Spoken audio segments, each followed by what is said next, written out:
बच्चों स्वागत है आप सभी का एक बार फिर से TSR फॉर यू में। बच्चों इस वीडियो के माध्यम से मैं आप लोगों को मोस्ट इंपॉर्टेंट क्वेश्चन आप लोगों को उपलब्ध करा रहा हूं। आप लोग मिला लेना कि आप लोगों ने ये तैयार किए हैं कि नहीं किए हैं। बच्चों आप सभी लोगों को सबसे पहले आपके होने वाले एग्जाम के लिए बेस्ट ऑफ लक।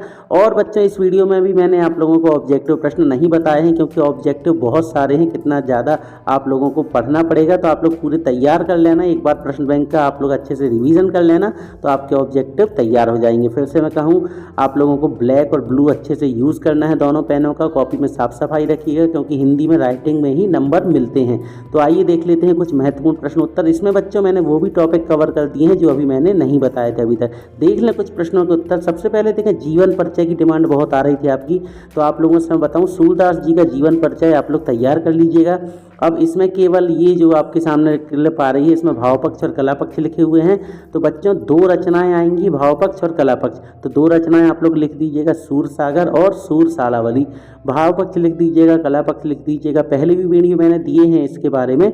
तो साहित्य में स्थान अगर आपसे बन जगे तो साहित्य में स्थान भी आप तैयार कर लीजिएगा। मैंने आप लोगों को इसमें केवल भाव पक्ष कला पक्ष बताए हैं, तो ये जीवन परिचय आप तैयार कर लीजिएगा। दूसरा एक और जीवन परिचय है बच्चों जो आ सकता है वो तुलसीदास जी का, तो इसको भी आप देख सकते हैं। बच्चों जीवन परिचय लिखते समय एक चीज़ याद रखें कि पूरे केवल एक पेज में, मतलब जीवन परिचय के लिए आप लोग कोशिश करें कि पूरा एक पेज में आए और उस पेज में कोई और दूसरे प्रश्न का उत्तर ना लिखा हो, इसका आप विशेष ध्यान रखिएगा। बहुत अच्छे से लिखिएगा जीवन परिचय को। फिर तुलसीदास जी से ज़्यादा इम्पॉर्टेंट है जयशंकर प्रसाद। तो बच्चों ये तीन मुझे इम्पॉर्टेंट लगे, मैंने आप लोगों को दे दिए। देखिए इसी तरीके से प्रश्न आएगा आपका कि दो रचनाएं लिखिए, भाव पक्ष कला पक्ष और साहित्य में स्थान, तो आप लोगों को तैयार कर लेना है। अब जीवन परिचय देखिए आपको लिखने के ऊपर है, जितना आप लिख सकते हैं, जितने अच्छे से लिख सकते हैं तो आपको लिखना है। दो रचना में सीधे लाइन में मत लिखना, एक के नीचे एक लिख देना, उससे आपका पेज भरेगा। कोशिश करें कि नए पेज से शुरू करें, आधा अधूरा ना लिखें। फिर ये प्रश्न देख लीजिएगा, उद्धव के व्यवहार की तुलना किससे की गई है, तो ये आपका जो पहला पार्ट उसी से लिया गया है।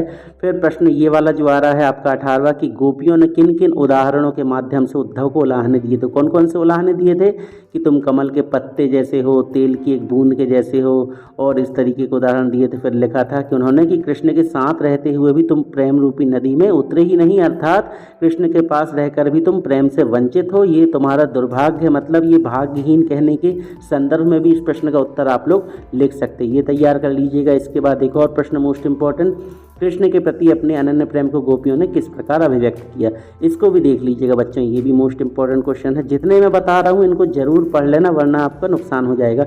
परशुराम के क्रोध करने पर लक्ष्मण ने धनुष टूट जाने के कौन कौन से तर्क दिए, ये भी तैयार कर लेना क्योंकि ये संवाद लेखन में आ सकता है।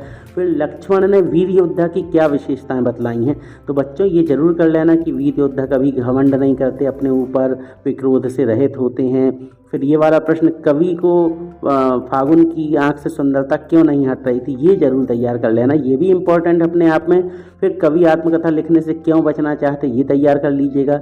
इसके बाद बच्चों यहाँ भक्ति काल में आप लोगों को भक्ति काल की जितनी शाखाएं हैं, निर्गुण सगुण, फिर निर्गुण के कौन कौन से कवि हैं उनके बारे में। अच्छा बिहारी आ जाएगा, जैसे कि बिहारी आपके कवि छूट गए हैं, और ये सूरदास जी के बारे में आ जाएगा, तो इनको देख लेना, भक्ति काल की विशेषताएं तैयार कर लेना। फिर माँ को अपनी बेटी अंतिम पूंजी क्यों लग रही थी, ये जरूर पढ़ लेना, और माँ ने अपनी बेटी को क्या क्या सीख दी है ये भी जरूर पढ़ लेना। देखो बच्चों वीडियो छोटा है, बिल्कुल गिने चुने सिलेक्टेड क्वेश्चन जो मुझे लगते आ सकते वो दिए थे कि दोहा और चौपाई की परिभाषा कर लीजिएगा, ये भी अपने आप में इम्पोर्टेंट क्वेश्चन है।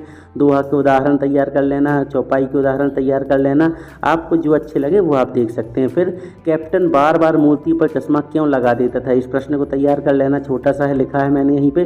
फिर बाल गोविंद भगत के पुत्र वधु उन्हें अकेला क्यों नहीं छोड़ना चाहती थी, ये भी कर लेना, ये भी इंपॉर्टेंट है बच्चों।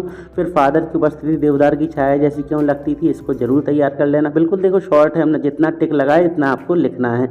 फिर उसके बाद नम आँखों को गिनना, स्याही फैलाना जैसा, ये वाला देख लीजिएगा, ये भी इंपॉर्टेंट है। फिर फादर को याद करना एक उदार शांत संगीत को सुनने जैसा है, इस पंक्ति का आशय स्पष्ट कीजिए, तो ये प्रश्न भी आप लोग देख लीजिएगा। देखिए हर अध्याय से दो प्रश्न बनाए हैं मैंने प्रश्न बैंक से। अब ये मन्नू भंडारी के पिता ने रसोई को भटियार खाना कहकर क्यों संबोधित किया, ये मोस्ट इंपॉर्टेंट क्वेश्चन है, इसको भी तैयार कर लीजिएगा बच्चों।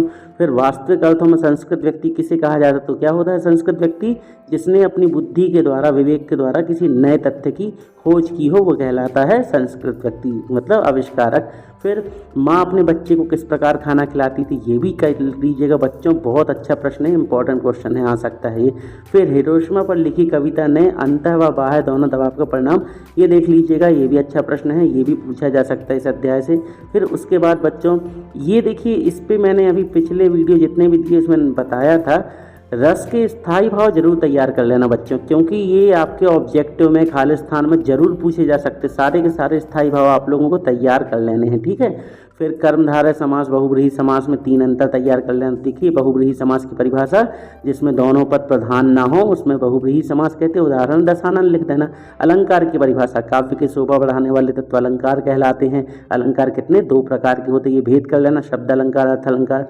फिर अनुप्रास अलंकार देख लेना, क्योंकि इसके बहुत सारे एग्जाम्पल आपके प्रश्न बैंक में, इसकी परिभाषा और उदाहरण। बच्चों ये प्रश्न मुझसे छूट गया था, ये आपके सिलेबस में है। मानवीकरण अलंकार और पुनरुक्ति प्रकाश अलंकार, ये दोनों परिभाषा मोस्ट इंपॉर्टेंट है, इन्हें जरूर पढ़ लेना, क्योंकि सिलेबस में है अलग से इनका वर्णन, तो ये आ सकते हैं। आवेदन पत्र में बच्चों ध्वनि विस्तारक यंत्र के लिए तो मैंने देखो आवेदन पत्र का एक वीडियो बनाया है, टाइम नहीं मिले आपको तो उसको भी देख लेना। तो ध्वनि विस्तारक यंत्र में रोक लगाने के लिए लिख लेना आवेदन पत्र। अंक सूची की द्वितीय प्रति मंगाने के संबंध में, ये वाला इंपॉर्टेंट है, इसको भी आप तैयार कर लेना, ये भी अपने आप में मोस्ट इंपॉर्टेंट है। फिर इसके बाद एक पत्र आ सकता है कि मित्र को बधाई पत्र।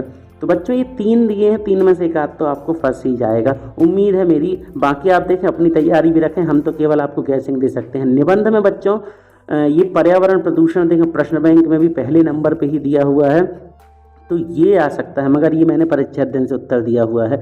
नॉर्मली बच्चों हर अध्याय के पहले और दूसरे प्रश्न जरूर तैयार कर लिया कीजिए, ये पूरा है। अब उसी के नीचे प्रश्न बैंक में अगला था राष्ट्रीय एकता और अखंडता, तो देखें इसमें ये है, तो राष्ट्रीय एकता अखंडता देख लीजिएगा। फिर इसके बाद प्रश्न बैंक का ये दूसरा निबंध, कंप्यूटर की हमारे जीवन में उपयोगिता, तो इसको तैयार कर लीजिएगा। तो प्रश्न बैंक में जो पहले और दूसरे प्रश्न हैं इनको जरूर पढ़ लेना, जिस भी अध्याय जिस भी चैप्टर के दिए हैं, क्योंकि उनके चांसेस बन सकते हैं। ये पूरा है यहाँ पे आपका कंप्यूटर की आपका चल रहा। बच्चों वंडर ऑफ साइंस की अपेक्षा आपका जो अभी प्रेजेंट में कोरोना वाला निबंध है वो पूछा जा सकता है, तो उसको आप लोग देख सकते हैं।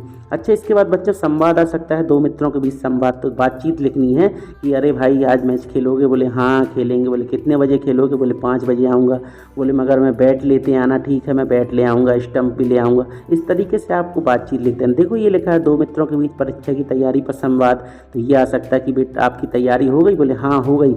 रमेश, तो तुमने क्या क्या पढ़ लिया? सुरेश, मैंने अभी निबंध तैयार किया, आवेदन पत्र तैयार किया। इस तरीके से आप लोगों को संवाद लिख देना है, आधे 1 पेज में अपनी बातचीत लिखना 2 दोस्तों की। फिर बच्चों अनुच्छेद लेखन के लिए देखिए लास्ट में है प्रश्न बैंक में ये प्रश्न, श्री राम द्वारा धनुष तोड़े जाने पर परशुराम क्रोधित होते हैं, ये पूछा जा सकता है। इसके बाजू में देखें सूरदास के पद में गोपियों उद्धव के बीच हुई बातचीत का संवाद। फिर अनुच्छेद आ सकता है बच्चों आपके विद्यालय में मनाए जाने वाले सांस्कृतिक समारोह पर एक अनुच्छेद आ सकता है कि स्कूल में कैसे का सांस्कृतिक कार्यक्रम हुए, इसको भी देख लीजिएगा। द्विवेदी जी की भाषा शैली पर अनुच्छेद आ सकता है, इसको तैयार कर लीजिएगा। फिर लेखिका मन्नू भंडारी का साहित्यिक व्यक्तित्व पे अनुच्छेद आ सकता है, इसको तैयार कर लीजिएगा। तो बच्चों ये कुछ इंपॉर्टेंट प्रश्न है जो मैंने आप लोगों को दे दिए और इसमें मैंने पूरा टॉपिक कवर करा दिया है। केवल रहे हैं मेरे गद्यांश और पद्यांश। तो बच्चों गद्यांश पद्यांश में मैं फिर से बोलूँगा, बहुत सारे गद्यांश पद्यांश हैं, उनको आपको पढ़ना है। आप उनके चक्कर में ज़्यादा मत पढ़ें, क्योंकि बहुत सारे हैं, मैं कितने कितने करा पाऊँगा आपको।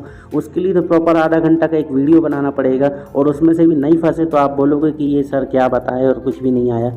इसलिए बच्चों जितना बताया है इसको आप पढ़ लें। आप सभी लोगों को आपके एग्जाम के लिए बेस्ट ऑफ लक।